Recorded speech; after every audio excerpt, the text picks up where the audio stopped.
Está muy bueno poder escuchar este tipo de ruido ambiente, por lo menos a mí me encanta, ¿sí? Obvio que trabajo en una escuela, estoy acostumbrado, pero qué bueno que en la iglesia haya ruido a niños, ¿sí? Y a niñas. Así que bueno, dicho esto, nos tomamos un tiempo para reflexionar. Hemos leído dos pasajes sumamente complejos, la historia de José por un lado, la historia de Pablo, ¿sí?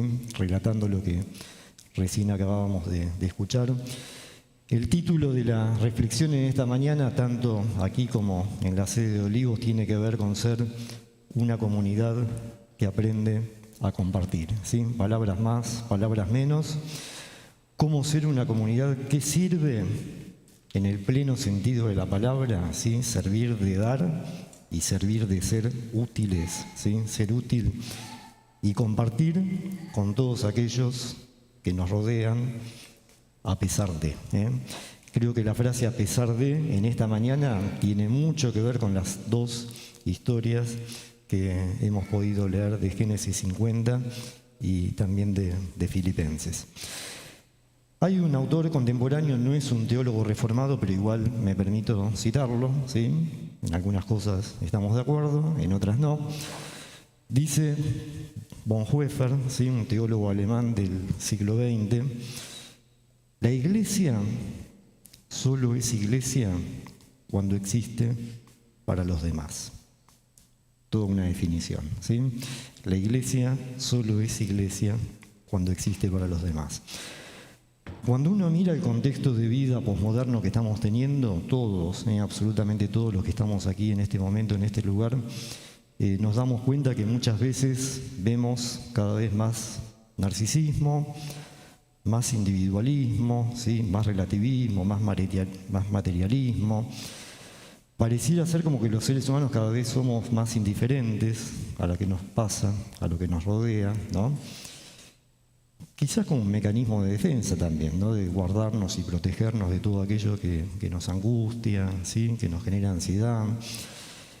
La consecuencia de esto es que vivimos cada vez más expuestos, todos, cristianos o no cristianos, personas de fe o personas que quizás no tenemos tanta fe, quedamos expuestos a un cierto nivel de superficialidad en nuestra vida, ¿sí? En términos emocionales, en términos espirituales. Muchas veces las iglesias tienen inconsistencia eclesial, ¿sí? No servimos, no somos útiles muchas veces, ¿no? Más allá de que nos reunimos, nos tomamos tiempo para reflexionar. También lo que vemos en este tiempo es una fragilidad emocional extrema.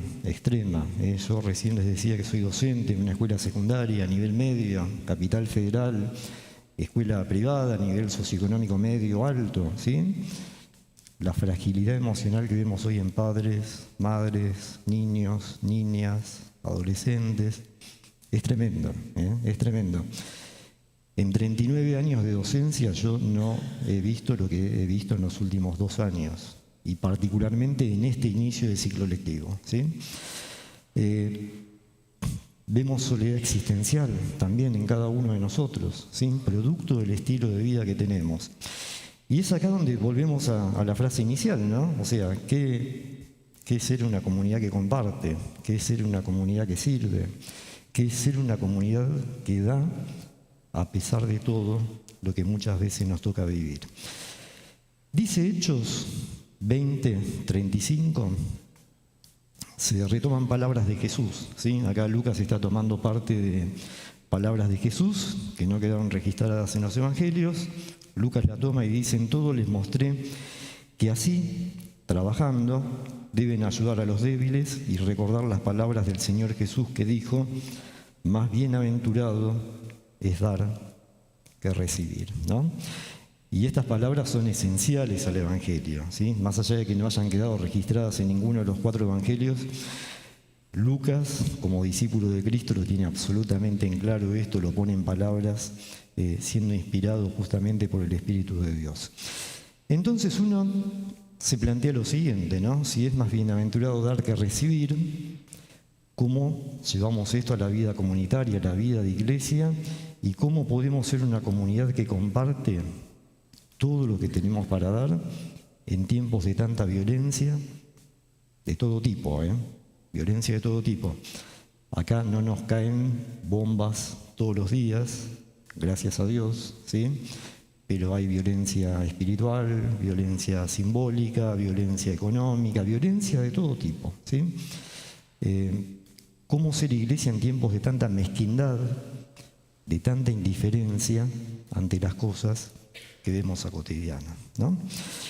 Creo que Filipenses nos invita a pensar 3 aspectos fundamentales para poder ser una comunidad que da, como lo ha sido claramente en las Sagradas Escrituras, la iglesia particular en Filipos, ¿sí?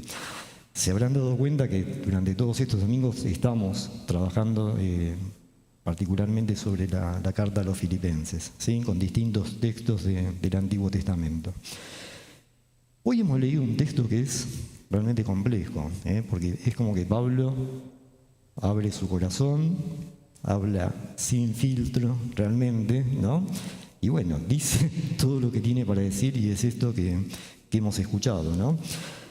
Así que la primera reflexión en esta mañana, el primero de los 3 puntos que quiero simplemente mencionar de una manera rápida, es que si queremos ser una comunidad que sirve en todo el sentido de la palabra y que da, que comparte, bueno, tenemos que aprender a dar más allá, tenemos que aprender a trascender los conflictos ministeriales, eclesiales, vinculares, interpersonales, que a lo largo de toda la historia de la Iglesia siempre han aparecido, ¿sí? Es inexorable esto, Aún en las mejores iglesias, aún en las mejores comunidades de fe, entre comillas, bueno, siempre uno tiene que aprender a trascender todas aquellas dificultades vinculares que a lo largo de la vida de esa comunidad pueden aparecer.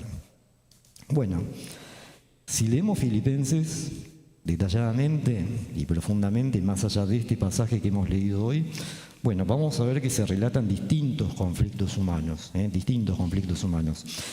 Lo primero que vemos acá en este pasaje es que Pablo estaba sintiendo que era confrontado en su liderazgo, y piensen que Pablo era apóstol, o sea, era de las máximas figuras que tenía, digamos, la iglesia como punto de referencia, ¿sí? En este momento de la historia.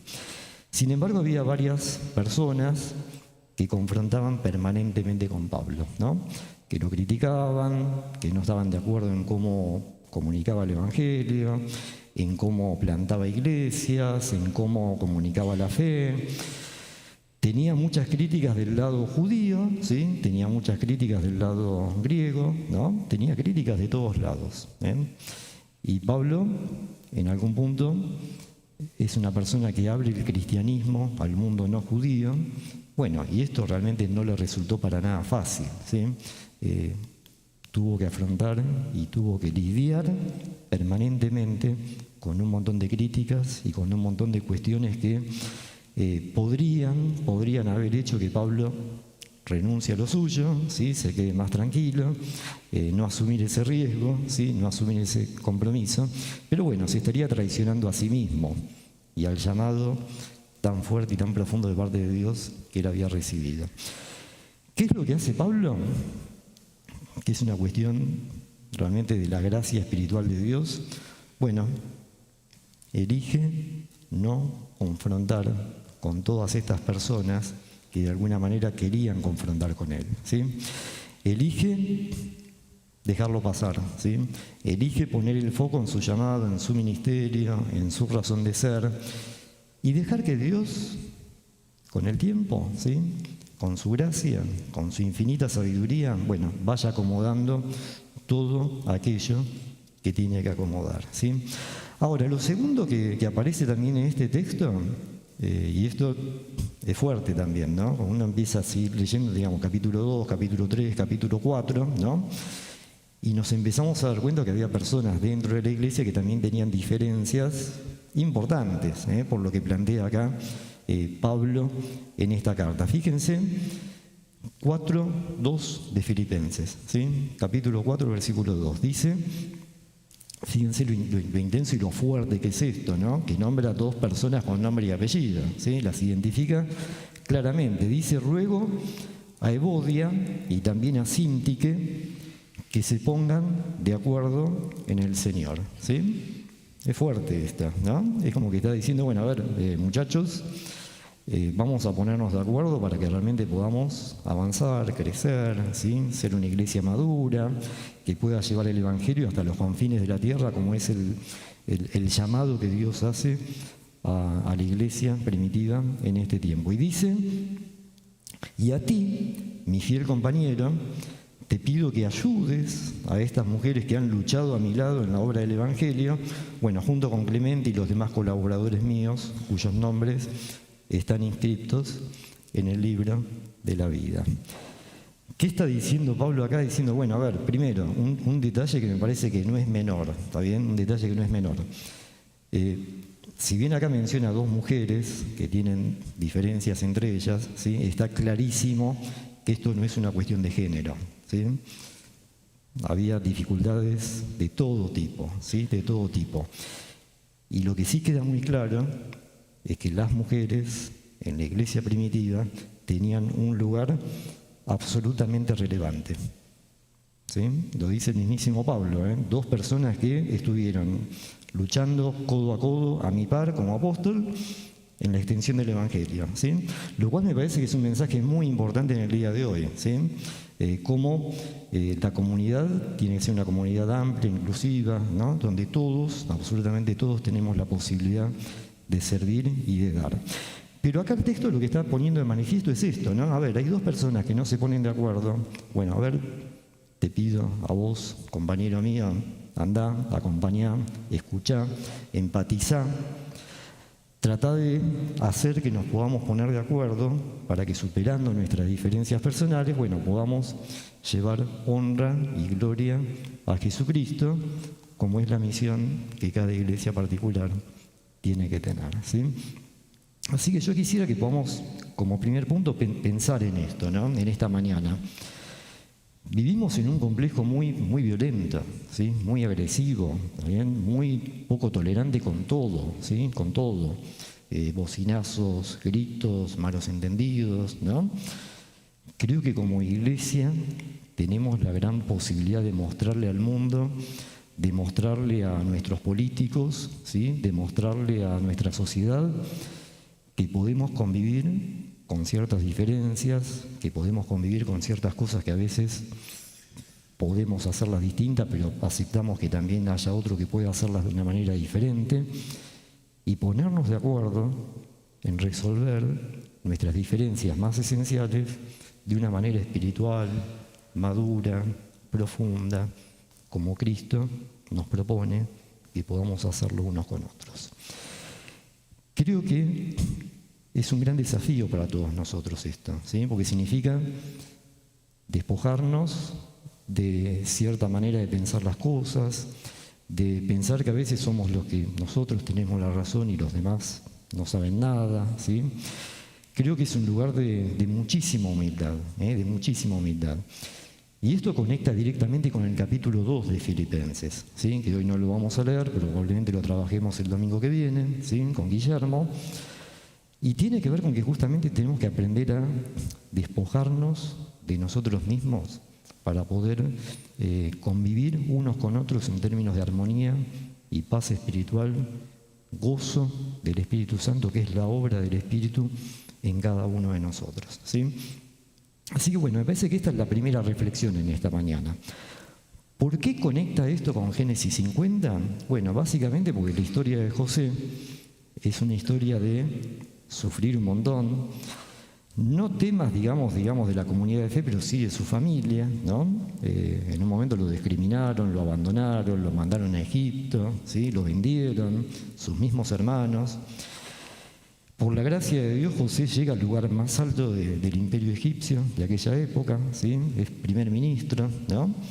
Y en la peor época de la familia de José, donde se estaban literalmente muriendo de hambre, ¿no? Bueno, sus hermanos van, se reencuentran con José después de años y años y años de desencuentros, y José, pudiendo vengarse de ellos, ¿sí?, hizo todo un proceso de sanidad, de restauración, de perdón.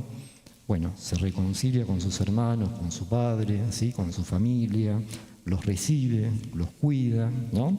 Bueno, es exactamente lo mismo que dice Pablo en relación a cómo tenemos que manejar nuestras diferencias personales unos con otros, ¿sí?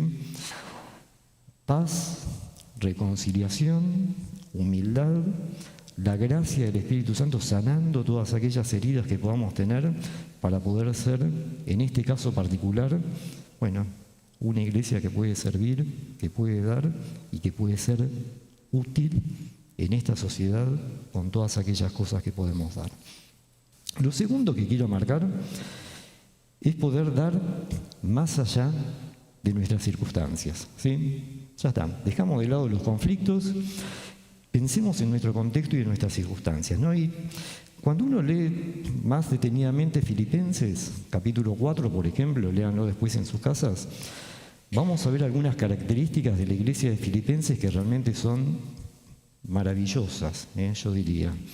Maravillosas en esto de ser generosos, de dar, de poder compartir con los demás lo mucho o lo poco que tenían para dar, ¿sí? Y Pablo lo que destaca de esta iglesia es muy fuerte, es muy fuerte. Pablo, cuando inicia su obra apostólica misionera, ¿sí?, bueno, no tenía recursos, estaba prácticamente en la pobreza, podríamos decir, ¿sí?, no tenía bienes materiales con lo cual sostenerse. ¿Y qué dice Pablo a los filipenses? Bueno, les agradece a ellos porque fueron los primeros y los únicos que mantuvieron materialmente y espiritualmente el ministerio apostólico de Pablo en su tiempo en Filipos y durante todo su tiempo fuera de la iglesia de los filipenses, ¿sí? Y me parece que esto es muy, muy importante para pensar, ¿no? Cuando uno piensa la iglesia de Filipos, vemos, hay dos grandes personajes, ¿sí?, que aparecen, que los podemos conectar con todo lo que hemos venido reflexionando en el último tiempo, ¿sí? Por un lado tenemos al carcelero de Filipos, ¿sí?, que era un oficial romano, como oficial público no estaba muy bien pago, ¿sí?, no era pobre, tampoco era rico, ¿sí? Este oficial del Imperio Romano, cuando sucede el terremoto, que tuvimos una reflexión hace 2 domingos atrás, ¿qué es lo que hace? Bueno, primero se asusta, entra en pánico, piensa que todos los presos se habían escapado. Pablo le dijo, no, estamos acá, no te hagas ningún daño. Lleva a todos ellos a su casa, siendo una persona humilde, siendo una persona generosa, ¿sí?, no conociendo a las personas que estaba llevando a su casa, abre su casa, abre su hogar para recibir a estas personas. Bueno, toda la familia termina conociendo el Evangelio producto de esta situación. Entonces, en Filipos había personajes de este perfil, ¿sí?, como el carcelero, y también un personaje como Lidia, ¿no?, de vuelta, una mujer, ¿sí?, que era comerciante de púrpura, que tenía un pasar económico mucho mejor, evidentemente, que el carcelero de Filipos, ¿sí? Bueno, ¿qué es lo que hace esta mujer? Lo relata el Evangelio esto, ¿eh? Abre su casa, ¿sí?, y es en su casa donde esta iglesia se funda, nace, crece, se desarrolla por muchísimo tiempo, ¿sí? ¿Cuál es mi reflexión en esta mañana? Bueno, qué bueno ser una iglesia en la cual la gente que tiene mucho y la gente que tiene poco y la gente que casi no tiene nada está dispuesta a dar lo poco o lo mucho que tiene para dar, ¿sí? Cuando aprendemos a transitar ese camino de dar más allá de nuestras circunstancias, bueno, me parece que Dios nos bendice, nos hace crecer, nos hace madurar, nos sorprende, nos pone nuevos desafíos que a su vez nos motivan a seguir dando y dando, ¿sí? Y cuando esto se da, bueno, se cumple lo primero que leímos. Somos más felices y disfrutamos más de la vida cuando aprendemos a dar que cuando vivimos pidiendo, pidiendo, pidiendo, reteniendo, ¿sí? De una manera muy materialista y muy egoísta, ¿no? Y lo otro que yo quisiera que podamos pensar en esta mañana, que me parece muy significativo también, particularmente para esta iglesia, que durante los domingos nuestro barrio es una cosa, durante la semana, cuando venimos acá, es otro barrio, ¿sí? Es un barrio totalmente distinto, lleno de gente que pasa, lleno de actividad, y muchas veces nuestras puertas como iglesia están cerradas, ¿no? Si tomamos el ejemplo de Lidia y del carcelero de Filipos, que abrieron su hábitat natural para que la iglesia se funde, crezca, pase, ¿sí? Creo que nosotros deberíamos estar pensando en este momento de la iglesia cómo abrirnos durante la semana esta casa espiritual maravillosa, ¿sí? Cómo abrirla para que mucha gente que durante la semana pasa por acá pueda descubrir lo mismo que nosotros descubrimos acá los fines de semana y particularmente los domingos, ¿sí? Creo que dar más allá de nuestras circunstancias tiene que ver con esto, ver nuestras oportunidades, ver nuestras posibilidades, ver las necesidades reales que hay en este contexto y poder abrirnos y ser útiles en cada una de esas circunstancias, ¿sí? Simplemente lo dejo como mensaje para pensar, como desafío, ¿sí? Para crecer y para motivarnos a dar. Y lo último que quisiera compartir en esta mañana es esto, ¿no? ¿Cómo podemos dar más allá de nosotros mismos? Más allá de nuestros intereses personales, más allá de aquello que muchas veces es privilegiado y valorado en esta cultura posmoderna, ¿no? ¿Cómo podemos recuperar la centralidad de Cristo y su Evangelio en medio de nuestra vida, ¿sí?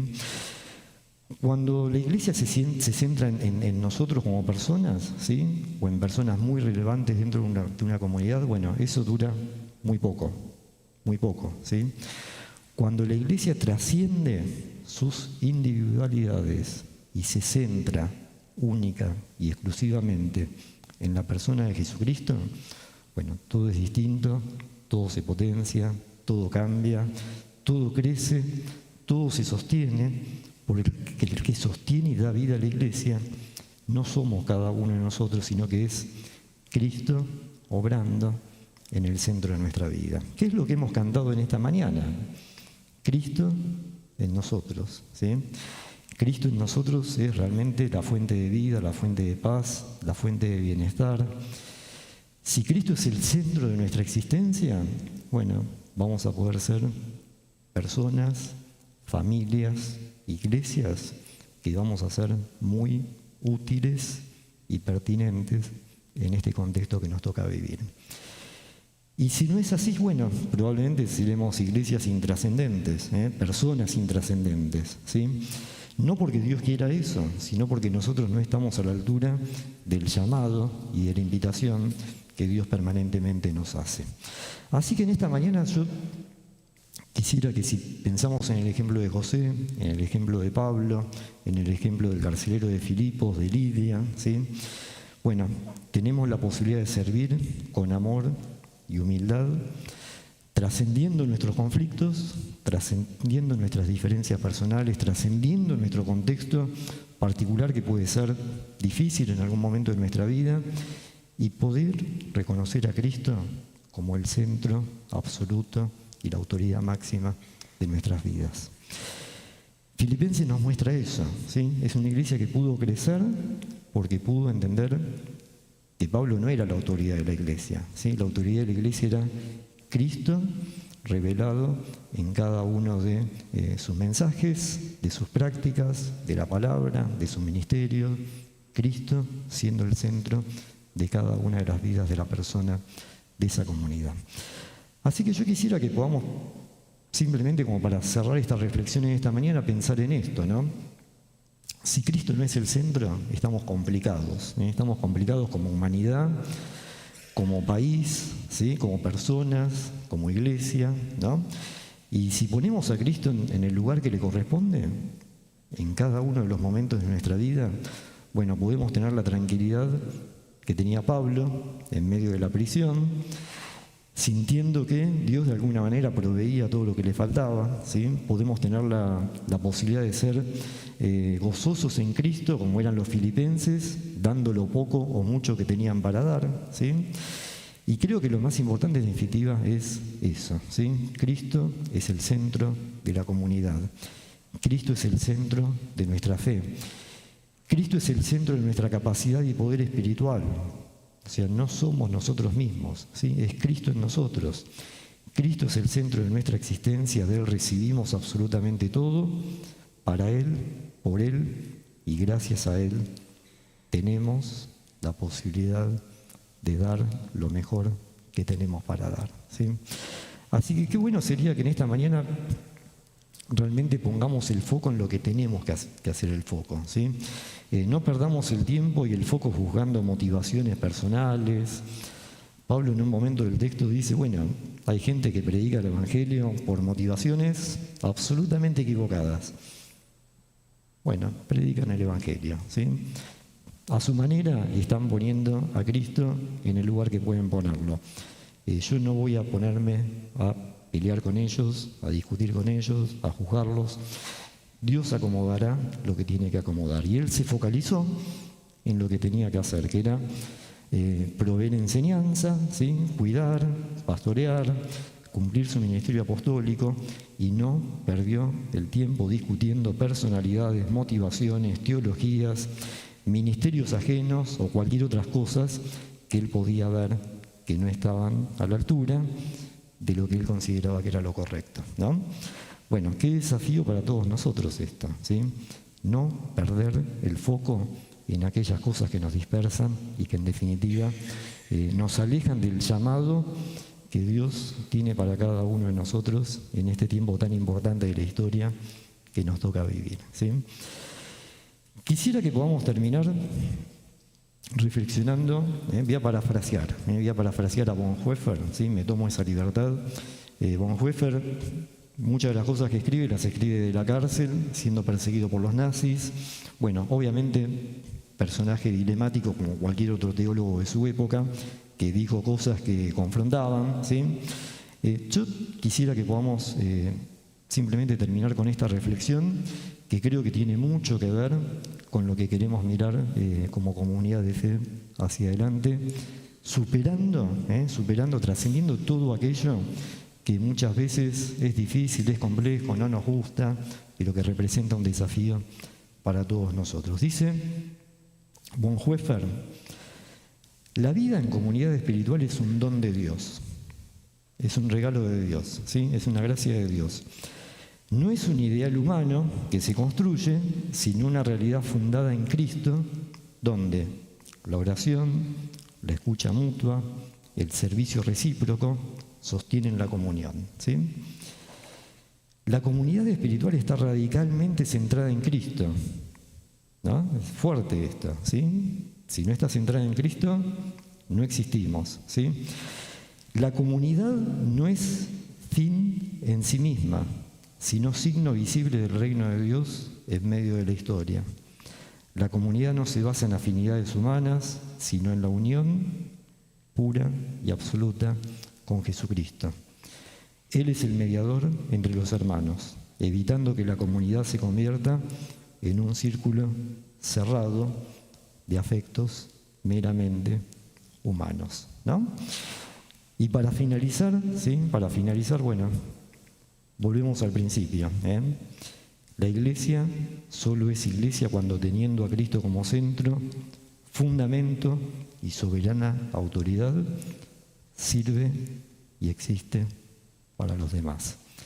Creo que este es el desafío que nos proponemos en esta mañana, ¿sí?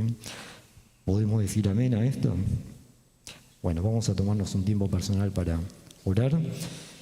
Y le pido al equipo de oración si se puede acercar para terminar con una alabanza final.